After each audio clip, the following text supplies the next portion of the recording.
আসসালামু আলাইকুম। KS Rahman YouTube channel থেকে সবাইকে স্বাগতম। আশা করি সবাই ভালো আছো। গত ক্লাসে আমরা সংখ্যা পদ্ধতির বাইনারি যোগ, বিয়োগ এবং অক্টাল যোগ এবং অক্টাল বিয়োগ করেছি। আজকে আমরা সংখ্যা পদ্ধতির রূপান্তর করব। তো সংখ্যা পদ্ধতির রূপান্তর করার আগে আমাদের এই ফ্লোচার্টটা বা এই টেবিলটা আমাদের একটু জানতে হবে। টেবিলটায় আমরা সংখ্যা পদ্ধতির দশমিক সংখ্যার শূন্য থেকে যখন আমরা হেক্সাডেসিমালে যাব, হেক্সাডেসিমালে শূন্য, কিন্তু যখন আমরা বাইনারিতে যাব তখন এইখানে বাইনারি 4 বিটের জন্য 4টা শূন্য।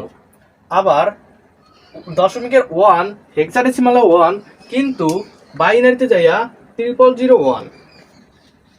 দশমিকের 2 হেক্সাডেসিমালের 2, বাইনারিতে 0010। একইভাবে এইরকম নাম্বারগুলো আমাদের একটু এই ফ্লোচার্টটা মুখস্থ করে রাখতে হবে। এতে করে হবে কি, আমাদের সংখ্যা পদ্ধতির রূপান্তর সহজ হয়ে যাবে। দেখো এইখানে দশমিকের এরপর 4 হেক্সাডেসিমালের 4, বাইনারিতে যাইয়া 0100। দশমিকের 5 হেক্সাডেসিমালের 5, বাইনারি সংখ্যায় 0101। দশমিকের 6 হেক্সাডেসিমালের 6, বাইনারিতে যাইয়া 0110। দশমিকের 7 হেক্সাডেসিমালের 7 এবং বাইনারিতে যাইয়া 0111।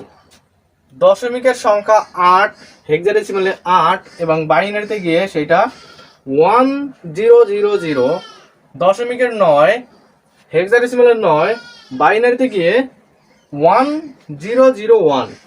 এরপরে দশমিকের 10 হেক্সাডেসিমালে গিয়ে এ। এর কারণ আমরা গত ক্লাসে আমরা ওইখানে হেক্সাডেসিমালের সংখ্যাগুলো কি পাইছিলাম, 0 থেকে 9 পর্যন্ত, এর পরের 6টি সংখ্যা A B C D E F. তো এই দশমিকের 10 হেক্সাডেসিমালের এ এবং এটা বাইনারিতে গিয়ে 1010। একইভাবে দশমিকের 11 হেক্সাডেসিমালের বি, বাইনারিতে গিয়া 1011। দশমিকের 12 হেক্সাডেসিমালে গিয়ে সেটা সি এবং বাইনারিতে গিয়ে 1100। দশমিকের 13 হেক্সাডেসিমালের ডি, বাইনারিতে গিয়ে 1101। দশমিকের 14 হেক্সাডেসিমালের ই এবং বাইনারিতে সেটা গিয়া 1110। দশমিকের 15 হেক্সাডেসিমালের এফ, বাইনারিতে গিয়ে সেটা 4টা 1। এই ফ্লোচার্টটা যদি আমরা মুখস্থ রাখতে পারি তাহলে আমাদের সংখ্যা পদ্ধতির এই রূপান্তরটা সহজ হয়ে যাবে। ঠিক আছে, তো আশা করি সবাই বুঝতে পেরেছো। এখন আমরা একটা সংখ্যা পদ্ধতির রূপান্তর করি। একটা বাইনারি সংখ্যাকে দশমিকে রূপান্তর।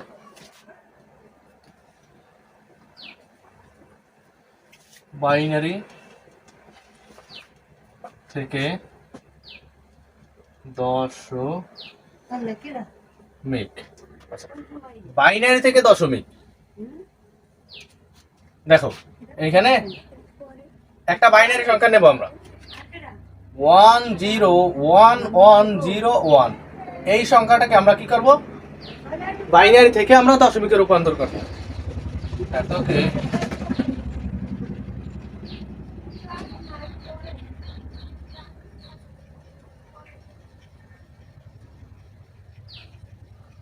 দশমিকে রূপান্তর করো। এখন দেখো দশমিকে রূপান্তর করার জন্য একটা জিনিস মনে রাখতে হবে, সেটা হচ্ছে যখন তুমি যে কোনো সংখ্যা পদ্ধতি থেকে দশমিকে যখন যাবা তখন আছে গুণ পদ্ধতি, আর যখন তুমি দশমিক থেকে বের হবা তখন ভাগ পদ্ধতি। কিভাবে গুণ পদ্ধতিটা হচ্ছে, তুমি যে এই সংখ্যাটাকে প্রথমে কি করবা, এইখানে একটু উঠাই নেবা 101101। এখন দেখো এই সংখ্যাটাকে তুমি তো উঠাইলা, এবার এখানে গুণ করবা কিভাবে, এইখানে যেহেতু যাইতেছো কি থেকে, বাইনারি থেকে যাইতেছো কিসে, দশমিকে যাওয়ার জন্য যে সংখ্যা থেকে তুমি যাবে সেই সংখ্যার বেস দ্বারা গুণ করতে হবে। কিভাবে, এইখানে এই প্রথম সংখ্যাটা এখানে নিবা, এরপর বেস দ্বারা গুণ করবা, এরপর এই যে সংখ্যাটা তুমি গুণ করেছো তাই ছাড়া যে সংখ্যাগুলো থাকবে সেই সংখ্যা, দেখো কয়টা সংখ্যা আছে, 1 2 3 4 5, অর্থাৎ এটি পার হবে 5, প্লাস 0 গুণ বেস 2 পাওয়ার 4 প্লাস 1 গুণ 2 পাওয়ার 3 প্লাস 1 গুণ 2 পাওয়ার 2 প্লাস 0 গুণ 2 পাওয়ার 1 প্লাস 1 গুণ 2 পাওয়ার 0। এখন দেখো এইটা তুমি যে সাজাইলা এখানে যোগ করা লাগতেছে, বা এই যে এই পাওয়ারটা পাওয়ার জন্য আমাদের কি করা লাগতেছে, যে সংখ্যাটাকে গুণ করবো তার ডান পাশে যে সংখ্যাগুলো থাকে সেইগুলা। অথবা তুমি অন্যভাবে করতে পারো, যে এই ডান দিক থেকে সংখ্যাগুলো তুমি যদি 0 থেকে শুরু করো, যে এই যে সংখ্যাটার উপর গুণ করবো সেটাকে আমরা কি 0 1 2 3 4 5 উল্টা দিক থেকে যদি তুমি করে এসো তাহলেও তোমার হইতেছে। তো এরপরে এইটার ক্যালকুলেশন করো, দেখো কত হয়। 2 to the power 5 2 to the power 5 equal to কত, এখানে হচ্ছে 32 প্লাস এইখানে যদি তুমি এটা যদি ক্যালকুলেশন করো, এখানে 0 প্লাস এইখানে 8 প্লাস 4 প্লাস 0 প্লাস 1। এই যে কোনো সংখ্যার উপর যদি পাওয়ার যদি 0 থাকে তখন সেখানে 1 হয়। এখন দেখো এইটুকের মান যদি 1 হয়, 1 এর সাথে 1 গুণ করলে 1, ঠিক আছে। এই জিনিসটা মনে রাখতে হবে, যে কোনো সংখ্যার উপর পাওয়ার যদি 0 থাকে তাহলে তার মান কত, 1। তো এখন এইটা যোগ করো, যোগ করলে কত হবে, 32 আর 8 40 আর 4 44 আর 1 45 45। এইটা হচ্ছে অ্যান্সার। এটা হচ্ছে এই সংখ্যার সমতুল্য দশমিক মান। এখন দেখো এই সংখ্যাটা যদি আমাদের এই সংখ্যার পরে যদি দশমিক দিয়ে আরো কিছু সংখ্যা থাকতো, কিভাবে সেটা যদি মনে করো এরকম থাকতো, যে যদি এখানে দশমিক দিয়া এরপরে যদি এখানে যদি 1 0 1 1 0 এরকম আরো কিছু সংখ্যা থাকতো, এবার এই সংখ্যাটাকে যদি আমাদের দশমিক রূপান্তর করতে বলতো,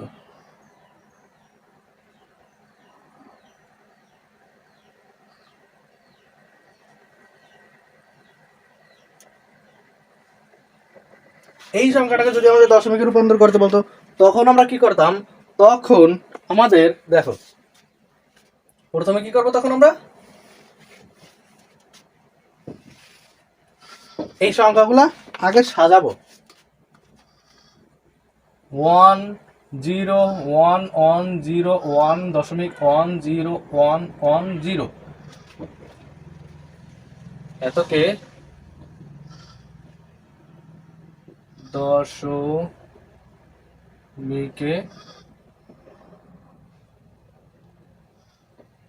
রূপান্তর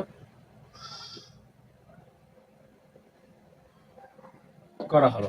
দেখো দশমিকে রূপান্তর করার জন্য কি করবো, আমরা প্রথমত যে সংখ্যাটাকে আমরা প্রথমত এই 1 লিখবো, এরপরে গুণ কত, বেস 2, এর পাওয়ার কত, এই দশমিকের আগে যে সংখ্যাগুলো আছে সেইগুলা গুণ সেই পর্যন্ত 1 2 3 4 5 পাওয়ার 5 প্লাস 0 গুণ 2 পাওয়ার 4 প্লাস 1 গুণ 2 পাওয়ার 3 প্লাস 1 গুণ 2 পাওয়ার 2 প্লাস 0 গুণ 2 পাওয়ার 1 প্লাস 1 গুণ 2 পাওয়ার 0। এবার এর পরে যে সংখ্যাগুলো আছে, দেখো এর পরে যে সংখ্যাগুলো আছে সেই সংখ্যাগুলোকে কি করবো আমরা, এর পরে সেম একইভাবে প্লাস দিয়া 1 গুণ 2, এরপরে এইখানে এতক্ষণ আমরা পজিটিভ সাইডে ছিল, এর জন্য আমরা দশমিকের আগের সংখ্যাগুলো আমরা পজিটিভলি নিলাম, এইখানে দিয়ে -1 অর্থাৎ 1 গুণ 2 ইনভার্স 1 প্লাস 0 গুণ 2 ইনভার্স 2 প্লাস 1 গুণ 2 ইনভার্স 3 প্লাস 1 গুণ 2 ইনভার্স 4 প্লাস 0 গুণ 2 ইনভার্স 5। এবার এইটা যখন তুমি ক্যালকুলেশন করো দেখো কত হয়, এইখানে হচ্ছে 32 প্লাস 0 প্লাস 8 প্লাস 4 প্লাস 1, আচ্ছা এইটা 0 প্লাস 1, এরপরে হয় কত, প্লাস 1 গুণ 2 ইনভার্স 1, এটাকে গুণ করলে কত হয়, এটাকে গুণ করলে হয় 0.5 প্লাস জিরোর সাথে যাই গুণ করবা 0 প্লাস 1 ইন্টু 2 ইনভার্স 3, এটার মান হচ্ছে প্লাস 0.125 প্লাস এটাকে যদি গুণ করো তখন হবে 0.0625 প্লাস এটুকের মান জিরোর সাথে যাই গুণ করবো 0। এখন এটা ক্যালকুলেশন করো কত হয়। এখানে এটুকের মান হচ্ছে 32 প্লাস 0 প্লাস 8 40, 40 আর 4 44 আর 1 45। এরপরে এইটুকু যদি যোগ করি তখন হয় কত, এটুকু যোগ করলে একটু ক্যালকুলেশন করি, প্লাস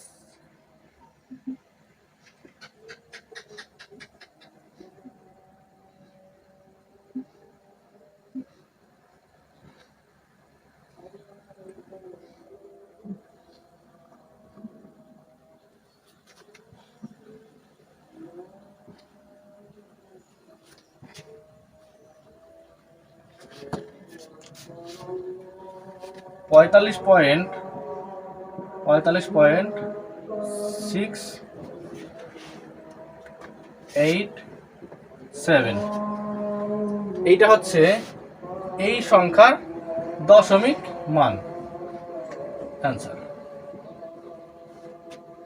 তোমরা বাসায় এই একই নিয়মে আরো কয়েকটা মিনিমাম 4-5টা প্র্যাকটিস করবা, নিজেরা তৈরি করে প্র্যাকটিস করবা, ঠিক আছে। এখন দেখো আমরা যদি এই সংখ্যাটাকে আবার যদি এখন আমরা দশমিক থেকে আমরা যদি আমরা বাইনারিতে যাই এখন, তখন দেখো কি হয়। এখানে একটা দশমিক সংখ্যা, আগে আমরা একটা দশমিক সংখ্যা নিই। দেখো একটা দশমিক সংখ্যা কি কি নিতে পারি, ধরো 7625, এই সংখ্যাটাকে নিলাম, এটা আছে কি দশমিকে। এটা কি করবো, দশমিক থেকে আমরা কিসে যাব, দশমিক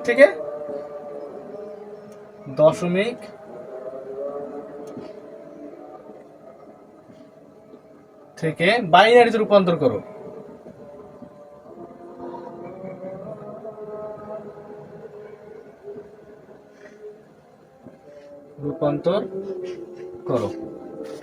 দশমিক থেকে বাইনারিতে রূপান্তর করো। এখন আমরা কি করেছি, দশমিক থেকে যখন বাইনারিতে যাব তখন কি পদ্ধতি, তখন হচ্ছে ভাগ পদ্ধতি। দেখো দশমিক থেকে বাইনারিতে যাওয়ার জন্য ভাগ পদ্ধতি, তো আমরা কি করব, এই সংখ্যাটাকে প্রথমে আমরা উঠাবো 7625, এটাকে ভাগ দেবো কত দিয়া, যে সংখ্যায় যা দিছি বাইনারিতে যা দিছি তার বেস দিয়া। এখন যদি আমরা 2 দিয়া যদি ভাগ দেই, দেখো একদম সহজ একটা বিষয়, সেটা হচ্ছে আমরা এইখানে এই যে শেষের সংখ্যাটা যদি বিজোড় থাকে তখন আমরা তো এমনিতেই বুঝতে পারবো যে এই সংখ্যাটা ভাগ করলে 2 দিয়ে ভাগ দিলে আমাদের একটা ভগ্নাংশ আসবে। কি আসবে, 0.5 এর একটা ভগ্নাংশ আসবে। তো এইটা সরানোর জন্য আমরা যদি এখান থেকে 1 বিয়োগ দেই তখন আমাদের যে সংখ্যা থাকবে সেটাকে যদি আমরা ভাগ করি আর 0.5 থাকবে না। তো আমরা এইটা এখান থেকে আমরা 1 মাইনাস করলাম, সেই 1টা এখানে থাকবে কত, 7624। 7624 কে যদি আমরা যদি 2 দিয়ে ভাগ দেই, দেখো কত হয়, 7624 ভাগ 2 হবে কত, 3812। এইখানে 3812, এইটাকে যদি আমরা 2 দিয়ে ভাগ দেই তখন কত হবে, তখন আমাদের এইখানে শেষের সংখ্যা জোর থাকার কারণে কোনো কিছু বিয়োগ করা লাগতেছে না। তো আমরা এইখানে আবার যদি এই সংখ্যাটাকে যদি আমরা এবার এই সংখ্যাটাকে যদি আমরা 2 দিয়ে ভাগ দেই তখন হবে কত, 1906। 1906, কোনো কিছু বিয়োগ করে নেই বিধায় এখানে 0। এইটাকে যদি আমরা আবার 2 দিয়ে ভাগ দেই তখন হবে কত, এইখানে যদি আমরা 2 দিয়ে ভাগ দেই তখন হবে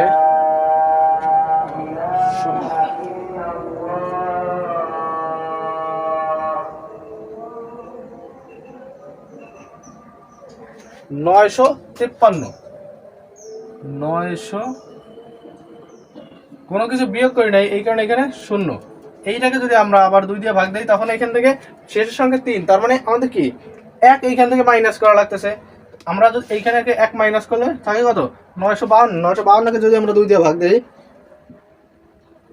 তখন হয় কত, 446। এখানে দেখো 476। 476, এইটাকে যদি আমরা আবার 2 দিয়ে ভাগ দেই 476,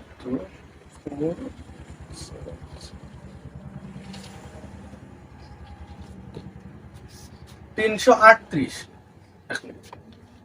238 238 এইখানে 0, এইটাকে যদি 2 দিয়ে ভাগ দেই তবে কত 119 119 এইখানে 0, এইখানে যদি আমরা 2 দিয়ে ভাগ দেই তখন হবে কত 59, এইখানে 1, এখানে 2 দিয়ে ভাগ দিলে এখানে হবে হচ্ছে 29, এখানে 1, 2 দিয়ে ভাগ দিলে এখানে 14, এখানে 1, 2 দিয়ে ভাগ দিলে 7, 0, 2 দিয়ে ভাগ দিলে 3, 1, 2 দিয়ে ভাগ দিলে 1, 1, 2 দিয়ে ভাগ দিলে 0, 1। এখন এই সংখ্যাটা নিচের থেকে উপরের দিকে সাজাইতে হবে। এটা হচ্ছে এমএসবি, এইটা হচ্ছে